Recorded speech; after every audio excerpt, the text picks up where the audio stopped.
Problem 3. Two transparent media A and B are separated by a plane boundary.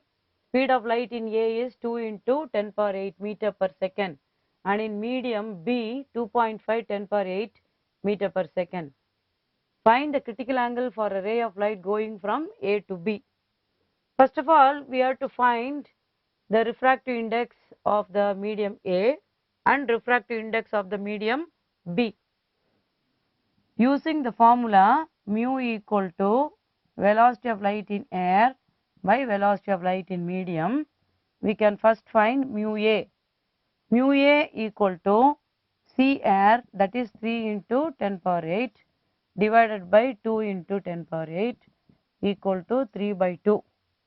Mu B equal to 3 into 10 power 8 divided by 2.5 10 power 8. So this is 3 by 2.5. Now, when a ray of light goes from A to B, this is the critical angle C, for which the angle of refraction R equal to 90. So, mu A by mu B equal to sin R by sin C. So, substitute now. What is mu A by mu B?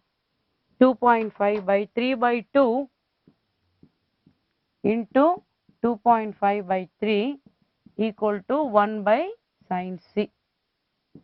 So, this we can write as 5 by 2. So, it becomes 5 by 4, 1 by sin C.